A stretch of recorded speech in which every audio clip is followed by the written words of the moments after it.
đăng ký kênh để nhận được thông báo về video mới nhất và nhanh nhất.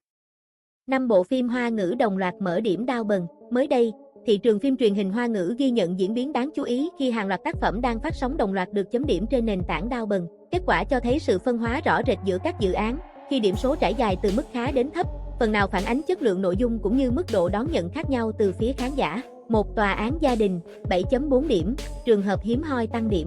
Bên cạnh các phim đang phát sóng, tòa án gia đình là điểm sáng khi tăng từ 7.2 lên 7.4 điểm sau một tuần, với hơn 61.000 lượt đánh giá. Phim do Cung Tuấn và Nhậm Mẫn đóng chính. Bộ phim đề tài pháp lý tập trung vào các vụ kiện tụng gia đình tại cấp cơ sở, phản ánh đời sống xã hội dưới góc nhìn luật pháp. Cung Tuấn vào vai thẩm phán Thẩm Tạ Trật, nhân vật trung tâm giải quyết các tranh chấp dân sự. Phim lên sóng trên CCTV1 và Tencent Video từ cuối tháng 3 năm 2026. Diễn biến này cho thấy hiệu ứng truyền miệng tích cực, trái ngược với xu hướng giảm nhiệt ở một số dự án khác. 2. Rừng Thép, 6.8 điểm, diễn xuất được khen, dữ liệu còn dè dặt. Rừng Thép do Tỉnh Bách Nhiên và Thái Văn Tịnh đóng chính mở điểm 6.8 với hơn 12.000 lượt đánh giá, tỷ lệ 3-4 sao chiếm phần lớn, lần lượt 35,7% và 29%, cho thấy phản hồi ở mức ổn định. Bộ phim nhận được nhiều lời khen về diễn xuất của dàn cast, tuy nhiên các chỉ số lượt xem chưa thật sự khả quan. Việc duy trì mốc view trung bình cao trên các nền tảng vẫn là thách thức trong giai đoạn tiếp theo. Rừng Thép được xem là đại diện tiêu biểu của dòng phim trinh thám tội phạm. Rừng Thép gây ấn tượng với kịch bản chặt chẽ và bầu không khí u ám. Câu chuyện xoay quanh vụ án bí ẩn mang mã số 8.17 kéo dài suốt 5 năm, được điều tra bởi bộ đôi điều tra viên Chu Cẩn và giáo sư tâm lý Giang Hàng Thanh. Nhịp phim nhanh, nhiều lớp suy luận khiến tác phẩm trở thành lựa chọn nổi bật trên Iki. 3. Bạch Nhật Đề Đăng, 6.7 điểm, lượng đánh giá lớn nhưng dấu hiệu giảm nhiệt. Đứng ngay sau là Bạch Nhật Đề Đăng, đạt 6.7 điểm với hơn 81.000 lượt chấm, cao nhất trong nhóm. Tác phẩm Quy tụ Địch Lệ Nhiệt Ba và Trần Phi Vũ. Dù khởi đầu với mức độ quan tâm cao, phim đang ghi nhận xu hướng giảm nhiệt, chỉ số xem mỗi ngày đi ngang hoặc giảm nhẹ. Nội dung bị nhận xét ngày càng khó theo dõi khi nhiều chi tiết quan trọng bị lược bỏ. Hiện tại, tác phẩm đang nỗ lực giữ vững mức độ quan tâm của khán giả. Bạch Nhật Đề Đăng, sự kết hợp giữa Địch Lệ Nhiệt Ba và Trần Phi Vũ ngay từ đầu đã vấp phải nhiều ý kiến trái chiều. Nữ chính vào vai Linh Chủ Hạ Tư Mộ theo phong cách chuẩn mực nhưng lại thiếu điểm nhấn đột phá, một phần do tạo hình và cách trang điểm đôi khi bị lệch nhịp. Trong khi đó, nam chính Trần Phi Vũ cũng không duy trì được phong độ tướng quân oai phong do kiểu tóc không phù hợp và góc máy thiếu tinh tế, làm lộ ra ánh nhìn thiếu sức sống. Chính những thiếu sót về mặt hình ảnh đã phần nào làm giảm đi sức hút của cặp đôi lưu lượng này. Việc dành quá nhiều thời gian cho quyền mưu chiến tranh trong một dự án ngôn tình thần tượng, lại xử lý tùy tiện các vụ án linh dị vốn là cốt lõi của nguyên tác, đã khiến động lực theo dõi của khán giả yếu dần. Tuy mang danh là câu chuyện với góc nhìn tự sự của nữ chính nhưng phim rốt cuộc chỉ quẩn quanh mối quan hệ nam nữ thiếu sức hút suốt 40 tập. Những nỗ lực thêm thắt yếu tố tình cảm hay gây đường hóa học về công nghiệp cũng không thể cứu vãn được kịch bản thiếu trọng tâm, khiến tác phẩm dần chìm lấp giữa dòng phim cổ trang đầy rẫy sự cạnh tranh. Khi bộ phim Bạch Nhật Đề Đăng công bố thông tin về thành tích thương mại,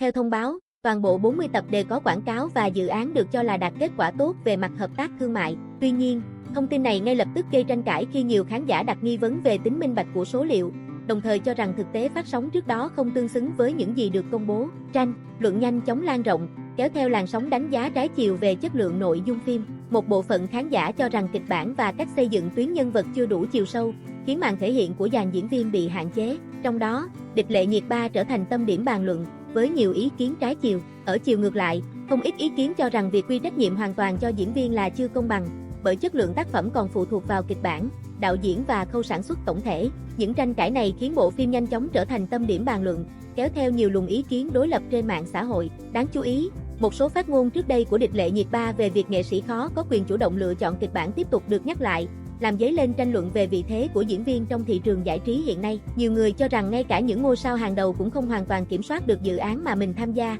đặc biệt trong bối cảnh cạnh tranh và thương mại hóa ngày càng mạnh. Hiện tại, câu chuyện vẫn đang thu hút sự quan tâm lớn từ dư luận.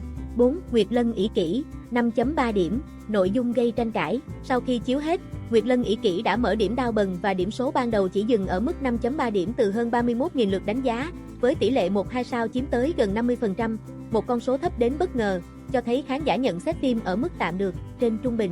Cấu trúc điểm số hình chữ E cho thấy sự phân hóa cực kỳ nặng nề, trong khi một bộ phận nhỏ vẫn mải mê với cảnh quay đẹp của đạo diễn Quách Kính Minh, thì gần một nửa khán giả còn lại đã không ngần ngại chấm 1-2 sao và thẳng thừng tuyên bố bỏ phim giữa chừng. Dự án được lấy cảm hứng từ truyện họa bì nổi tiếng, dàn diễn viên Cúc Tịnh Y, Tăng Thuấn Hy, Trần Đô Linh, Điền Gia Thụy đều có sẵn tên tuổi, cảnh quay cũng trau chuốt do đạo diễn Quách Kính Minh rất chú trọng hình ảnh, nhưng vì sao lại nhận về kết cục phũ phàng? Cư dân mạng nhận xét điểm trừ đầu tiên là diễn xuất của bộ tứ, Trần Đô Linh và Cúc Tịnh Y quả thực rất xinh, tạo hình vừa đẹp vừa ma mị đúng chuẩn hồ ly, nhưng điểm trừ là Điền Gia Thụy diễn non hơn ba người còn lại, ngoại hình cũng không vượt trội nhưng lại được ưa ái nhiều nhất. Điền Gia Thụy vấp phải ý kiến cho rằng diễn xuất quá dầu mỡ, không gánh nổi thiết lập vai diễn phức tạp, chưa kể nam diễn viên còn bị chê kém sắc, nhất là ở những cảnh quay cận mặt. Ngược lại, Trần Đô Linh và Tăng Thuấn Hy bị cắt bỏ khá nhiều phân cảnh khiến fan của cặp đôi này không hài lòng. Việc cắt giảm số tập cũng khiến khâu dựng phim Nguyệt Lân ỷ kỷ không mượt mà, nhiều lần cắt cảnh đột ngột, tình tiết kém liền mạch, lại thêm nhiều cảnh quay lạm dụng hiệu ứng, kỹ xảo khiến khán giả thấy phim mãi phô trương hình ảnh hơn là chú trọng đến nội dung. Thậm chí có người nhận xét Nguyệt Lân ỷ kỷ giống với MV kéo dài hơn là phim truyền hình. Việc phim bị cắt từ 40 tập xuống còn 29 tập đã khiến mạch truyện trở nên nát vụn, nhiều tình tiết quan trọng bị bỏ ngỏ, điển hình như thân phận của nhân vật Lộ Vu Y mãi đến tập 23 mới được xác nhận một cách gượng ép, khiến người xem chỉ biết lắc đầu ngao ngán.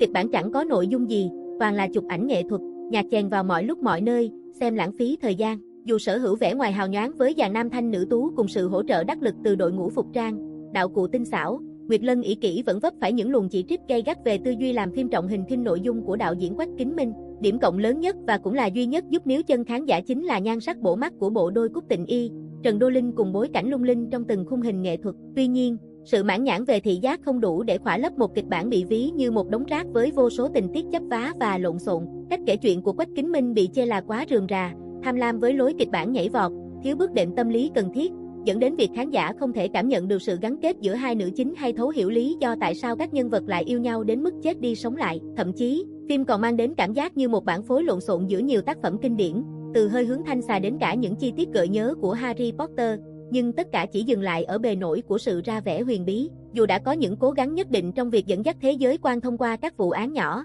nhưng chính sự thiếu hụt về chiều sâu kịch bản và thói quen lạm dụng hậu kỳ đã khiến Nguyệt Lân ỷ kỷ trở thành một tác phẩm có sắc không hương. Nỗi thất vọng lớn nhất của người hâm mộ chính là sự mất cân bằng trong phân bổ đất diễn và diễn xuất gây tranh cãi của dàn cast. Dù được quảng bá là bình phiên cho cả 4 diễn viên chính, nhưng thời lượng thực tế lại khiến nhiều người ngỡ ngàng khi Điền Gia Thụy một mình chiếm tới 43% thời lượng với 6 vai diễn khác nhau. Điều này dẫn đến sự phản ứng gay gắt từ cộng đồng mạng. Cả 4 đều bình phiên nhưng thời lượng của Tăng Thuấn Hy và Trần Đô Linh lại thấp đến mức thảm thương.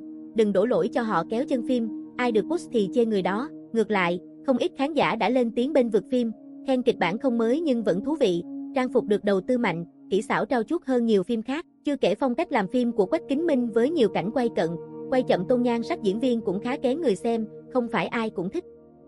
5. Băng Hồ Trọng Sinh, 3.2 điểm, điểm số thấp, phản hồi tiêu cực chiếm ưu thế. Ở vị trí cuối bảng là Băng Hồ Trọng Sinh, chỉ đạt 3.2 điểm với khoảng 8.000 lượt đánh giá. Phim do Lý Quân Nhuệ và Hoàng Dương Điền Điềm đóng chính, tỷ lệ 1 sao lên tới hơn 60%, phản ánh mức độ không hài lòng cao từ khán giả. Dù được gắn mác dự án lớn, hiệu ứng thực tế lại khá hạn chế, với các thảo luận trên mạng xã hội chủ yếu xoay quanh những ý kiến so sánh và tranh cãi tiêu cực. Băng Hồ Trọng Sinh được xem là phần tiếp nối của Sở Kiều Truyện, bất ngờ chỉ đạt 3.2 điểm đao bần, trở thành một trong những phim cổ trang có điểm thấp nhất trong 2 năm trở lại đây. Thành tích này nhanh chóng kéo theo làn sóng tranh luận lớn về chất lượng tác phẩm, lựa chọn diễn viên và việc chuyển thể lại từ nguyên tác không đạt hiệu quả như kỳ vọng. Nhiều ý kiến còn mỉa mai rằng số người chấm điểm còn ít ỏi hơn cả độ chú ý mà bộ phim tạo ra. So với các tác phẩm cùng thời như Ê Rừng Thép 6.8 điểm hay Gây Bạch Nhật Đề Đăng 6.7 điểm, mức độ thất bại của phim càng trở nên rõ rệt. Về mặt thương mại, Băng Hồ Trọng Sinh được đầu tư khoảng 250 triệu nhân dân tệ nhưng rơi vào tình trạng phát sóng không có quảng cáo.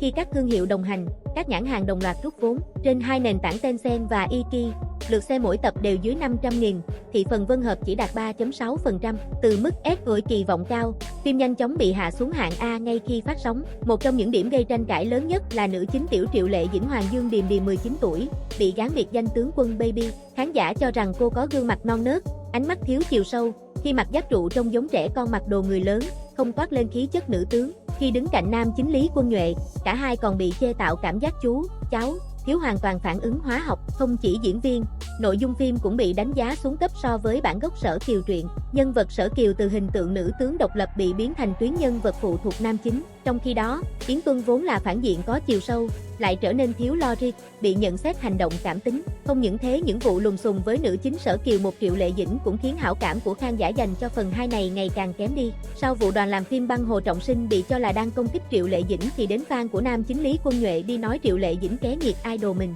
Cụ thể, khi một bài viết trên Sina nhắc lại những tiếc nuối của Triệu Lệ Dĩnh về quá trình thực hiện Sở Kiều truyện, trong đó đề cập việc dự án từng được kỳ vọng kéo dài nhiều phần nhưng chưa hoàn thiện.